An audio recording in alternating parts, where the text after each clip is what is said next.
हरे कृष्णा, राधे राधे। आप सभी का बहुत बहुत धन्यवाद मेरे चैनल पर आने के लिए। आज की वीडियो का विषय है श्रावण मास कथा अध्याय 28, 29 और 30। आज इस कथा का महात्म जो हम पढ़ रहे हैं उसका आज अंतिम दिन होगा। 30 अध्याय पूर्ण हो जाएंगे आज के दिन।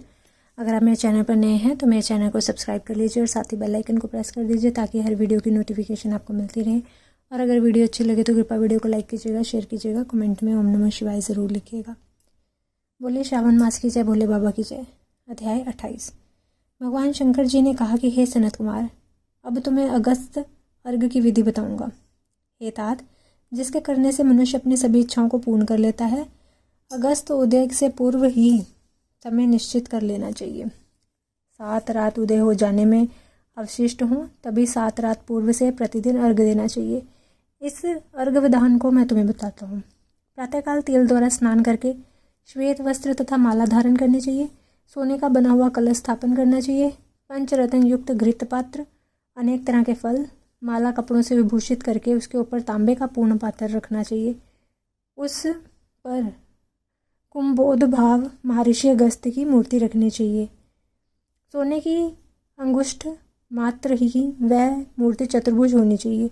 मूर्ति मोटी, लंबी, हाथों युक्त, दक्षिण मुक्त, जटामंडलधारी और सुशोभन, शांत, हाथ में कमंडलू, बहुत शिष्यों से घिरी, दर्भ अक्षतधारी तथा लोपा मुद्रा सहित होने चाहिए। उसमें आवाहन करके गंध पुष्प आदि 16 उपचारों से पूजन करना चाहिए। बहुत विस्तार द्वारा नैवेद्य समर्पण करना चाहिए। भक्तिपूर्वक मन से दध्योदन बलि तथा अर्घ देना चाहिए।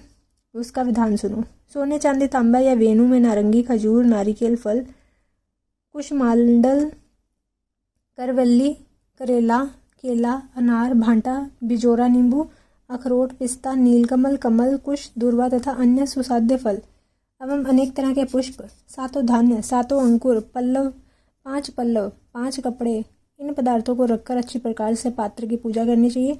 जमीन पर घुटनों के बल बैठकर पात्र को सिर में लगा मस्तक को झुकाकर कुंभोद भव मुनि को ध्यान करके श्रद्धा और भक्ति सहित अर्घ देकर कहना चाहिए, काश पुष्प तुल्य वाले वहनी मारुत संभव, हे मित्रा वरुण कुंभियों ने आपको नमस्कार है। हे विंध्या वृद्धि दक्ष वकर, हे मेघ त्यो विशापह, हे रतन वल्लभ, हे देवऋषि, हे देवऋषि, हे लंकावास, आपको नमस्कार है। जिसने आपकी औरक महाबली वातापी को भक्षण किया, जो श्रीमान लोपा मुद्रा के पति हैं, उन्हें नमस्कार है। जिसके उदय से पाप विलीन होते हैं, त्रिविध व्याधि त्रिविध पाप नष्ट होते हैं, उनको नित्य नमस्कार है। जिसने प्रथम जल जंतु समुद्र का पान किया, ऐसे पुत्र शिष्य स्त्री सहित मुनि को नमस्कार है। वैदिक लोग अगस्त मंत्र से स्त्री तथा शूद्र को पौराणिक मंत्र द्वारा अगस्त को अर्घ देकर प्रणाम करना चाहिए। हे राजपुत्री, हे माँ भागे, हे ऋषि पत्नी, हे वराण्य, हे लोपा मुद्रे, आपको नमस्कार है। मेरे इस अर्घ को आप स्वीकार करें। मंत्र से वेता को घी द्वारा अर्घ मंत्र से 1008 या 108 आहुतियाँ देनी चाहिए। इस प्रकार होम करके विसर्जन करना चाहिए। हे अचिंत चरित अगस्त, मैंने आपका यथाविधि पूजन किया है। इस संसार या परलोक कार्य की सिद्धि करके आप यहाँ से जाएं। इस प्रकार अगस्त का विसर्जन करके इस मूर्ति को ब्राह्मण को दे देना चाहिए। वेद वेदांग के ज्ञाता दरिद्र तथा कुटुंबी ब्राह्मण का अभिनंदन करना चाहिए। चित्त में यह भावना होनी चाहिए कि अगस्त मुनि इनको द्विज रूप से स्वीकार करें। इसे अगस्त ऋषि ग्रहण करते तथा देते हैं। दोनों के तारक अगस्त हैं, अतः अगस्त को नमस्कार है। दोनों मंत्रों से ब्राह्मण को दान करना चाहिए। द्विज लोग वैदिक तथा शूद्र पौराणिक मंत्र पढ़ें। सोने की सींगों वाली, दूध वाली, वस्त्र युक्त, चांदी के खुरों वाली, तांबे की पीठ वाली, सुशोभना सफेद वर्ण की धेनु का दान करना चाहिए। 2 नार्थ कान से पात्र, घंटा, वस्त्र युक्त दान दें। हे सनत कुमार, अगस्त उदय के पहले 7वें दिन दक्षिणा से धेनु का दान देना चाहिए। इस प्रकार निष्काम होकर 7 रात अर्घ देना दान करने से जन्म जन्म का भय मिट जाता है। सकाम रूपो आरोग्य संवित चक्रवर्ती होता है। ब्राह्मण 4 वेदों तथा 6 शास्त्रों का ज्ञाता होता है। क्षत्रिय समुद्र तक भूमि प्राप्त कर लेता है। वैश्य को धन तथा गोधन की प्राप्ति होती है। शूद्र धन, आरोग्य और सत्य प्राप्त करता है। स्त्री को पुत्र, सौभाग्य तथा ऋषि युक्त घर की प्राप्ति होती है। ये तात, विधवा को बड़े पुण्य की प्राप्ति होती है, कन्या को अच्छे वर और अच्छे घर की प्राप्ति होती है, दीन दुखियों के दुख दूर होते हैं। जिन देशों के लोग अगस्त्य अर्चन करते हैं उन देशों में मेघ कामवर्षी हो जाते हैं, टिड्डी दलों की समाप्ति और रोगों का नाश हो जाता है। जो अगस्त्य अर्घ का पाठ सुनते हैं या इसे सुनाते हैं करते हैं वे सर्व पापों से रहित हो इस संसार में बहुत काल तक सुखपूर्वक जीवन व्यतीत करते हैं और इसके पश्चात हंस युक्त विमान द्वारा स्वर्ग को जाते हैं। जो निष्काम होकर या जीवन करते हैं वह मुक्ति पथ के भागीदार बन जाते हैं।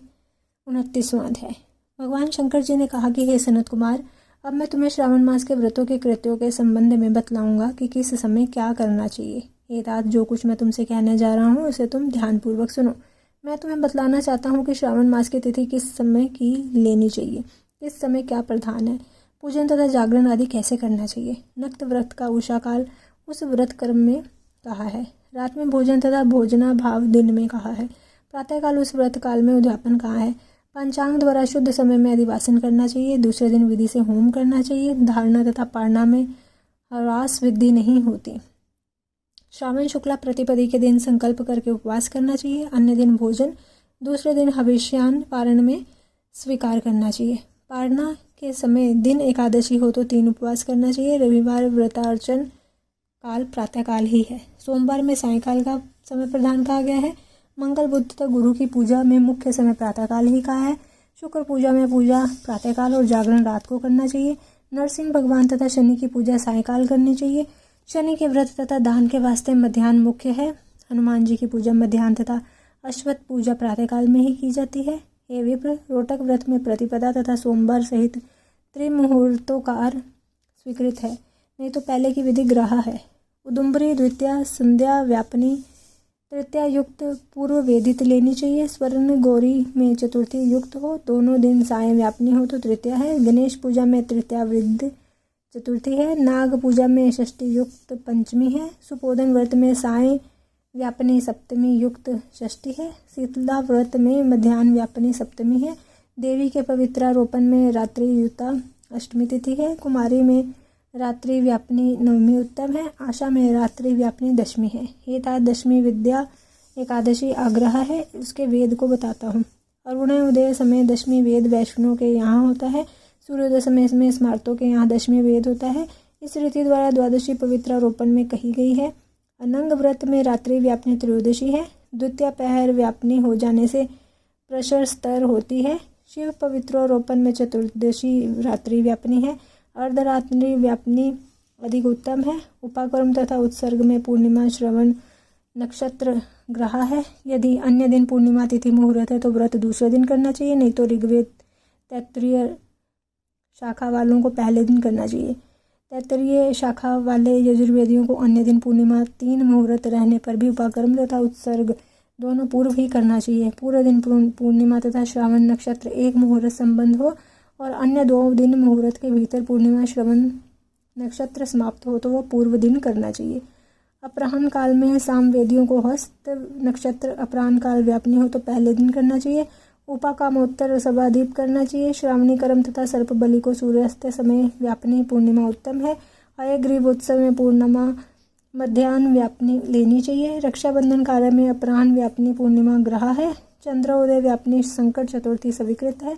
चतुर्थी चंद्रोदय व्यापनी दिन में हो अथवा ना हो तो पहले दिन करनी चाहिए, क्योंकि तृतीया के दिन चतुर्थी हो जाने से वह महत्वपूर्ण फल प्रद होती है। ये तात्व्रती को पहले दिन गणनाथ को प्रसन्न करने वाली चतुर्थी का व्रत करना चाहिए। गणेश, गौरी और बहुला को छोड़कर अन्य देवताओं की पूजा में पंचमी वृद्ध ली गई है। भगवान श्री कृष्णचंद्र जी महाराज की पूजा में अर्धरात्रि व्यापनी अष्टमी तिथि है। निर्णय के बारे में सर्वत्र 6 तिथियां मानी गई हैं। एक तो दोनों दिन पूर्ण व्याप्ति, दोनों दिन केवल अव्याप्ति, 2 दिन अंश भंग समव्याप्ति, अन्य दिन अव्याप्ति। इन 6 पक्षों में से 3 पक्षों में संदेह नहीं है। अब उसे सुनो। पूर्व व्याप्ति में अंश व्याप्ति से अधिक व्याप्ति श्रेष्ठ होती है। एक दिन जो पूर्ण तिथि है वही अन्य दिन अपूर्ण कही गई है। एक दिन अव्याप्ति अन्य दिन अंश व्याप्ति हो तो श्रेष्ठ अंश व्याप्ति होती है। अंश व्याप्ति जब हो तब वह सम हो तो वहाँ संशय हो जाता है, तो भेद वाक्य निर्णय करना चाहिए। युगम वाक्यों से कहीं कहीं वार नक्षत्र वक्षत्र योग बल से, कहीं प्रधान दो योग से, कहीं पुराण योग से। जन्माष्टमी व्रत में संदेह हो यानी इन पक्षों में परा हो तो प्रातःकाल पारण करना चाहिए। पिठोर व्रत में मध्याह्न व्यापनी अमाशुभ है। वृषावर्चन में सायंकाल व्यापनी अमावस्या शुभ मानी गई है। दूर्वों में संचय के में संभव समय है। सूर्य की कर्क संक्रांति में 30 घड़ी पहले पुण्य समय माना गया है। सिंह संक्रांति में 16 घड़ी पहले तथा 16 घड़ी बाद में पुण्य समय हो जाता है। कुछ मुनि सिंह संक्रांति के पहले 16 घड़ी पुण्य समय कहते हैं। अगस्त अर्घ समय व्रत विधि सहित ही कहा है। एतात मैंने तुम्हें यह कर्मों का फल और निर्णय कहा है। इस अध्याय को जो सुनता है, जो इसे सुनाता है, उसको श्रावण मास के सभी व्रतों के फल की प्राप्ति हो जाती है। 30वां अध्याय। भगवान शंकर ने कहा कि हे वत्स, श्रावण मास का जो महात्म मैंने तुम्हें कहा है, यदि कोई पूरे 100 वर्ष तक उसका वर्णन करता रहे तो भी वह पूरी तरह से नहीं कह सकता। सती ने दक्ष प्रजापति के यज्ञ में अपनी देह का होम करने के बाद हिमालय की पुत्री होकर उसी श्रावण मास का सेवन किया था, जिसका कारण उसने मुझे प्राप्त किया। अतः यह महीना मुझे बहुत प्रिय है। इस महीने में ना तो अधिक ठंड होती है, ना ही अधिक गर्मी होती है। इस श्रावण मास में राजा और प्रजा दोनों को ही अपने देह में वैदिक मंत्रों द्वारा सफेद भस्म लगानी चाहिए। या जल मिश्रित 12 त्रिपुंड मस्तक, छाती, नाभि, दोनों भुजाएं, दोनों कूल्हे, दोनों कंधे, सिर, कंठ और पीठ में मान स्तोके इस मंत्र के से धारण करते हैं। सद्यो जातादि इससे या षडाक्षर मंत्र से सर्वांग में भस्म लगानी चाहिए। शरीर में 108 रुद्राक्षों को धारण करना चाहिए। 32 रुद्राक्ष कंठ में, 22 मस्तक में, 12 दोनों कानों में, 24 दोनों हाथों में, 8 दोनों भुजाओं में, 1 भाल में और 1 शिखाग्र भाग में धारण करना चाहिए। इस प्रकार 108 रुद्राक्ष अपने देह में धारण करके मेरी पूजा करनी चाहिए। पंचाक्षर मंत्र ओम नमः शिवाय का जाप करना चाहिए। हे वत्स, ऐसा करने से सावन महीने में वह हमारा ही स्वरूप है, इसमें संदेह नहीं है। श्रावण मास को मेरा प्रिय मास जानकर इस मास में मेरी तथा केशव की पूजा करनी चाहिए। मुझे इस महीने में कृष्ण जन्माष्टमी अधिक प्रिय है। इसी दिन देवकी के गर्भ से हरि प्रादुर्भूत हुए थे। हे वत्स, मैंने यह श्रावण मास का लेश मात्र महात्म तुम्हें बतलाया है। अब कहो और क्या तुम्हें सुनना चाहते हो। श्री संत कुमार ने कहा कि हे प्रभु, श्रावण मास में करने योग्य जिन कर्मों को आपने कहा है वह सुना तो मैंने अवश्य है, किंतु सुनने के बीच में मैं अनंत सागर में गोते लगाता रहा, इसलिए मुझे कुछ याद नहीं रहा। हे प्रभु, आप सब कुछ तथ्य रूप से कहिए, जिससे मुझे कर्मानुसार पता चले कि मैं उसे भक्ति से ग्रहण कर सकूं। भगवान सदाशिव बोले कि सम्माहित हो। शुभ अनुक्रमणिक का सुनो। शौनक का पूर्व प्रश्न है, अनंतर सूत का उत्तर है। सुनने वालों के गुणों की कथा, तुम्हारे प्रश्न और श्रावण मास की निरुक्ति अर्थात श्रावण की स्तुति। ये मुनि श्रेष्ठ, फिर सविस्तार तुम्हारा प्रश्न हुआ। तुम्हारे द्वारा मेरी स्तुति, नाम, निर्वचन आदि सहित हुई।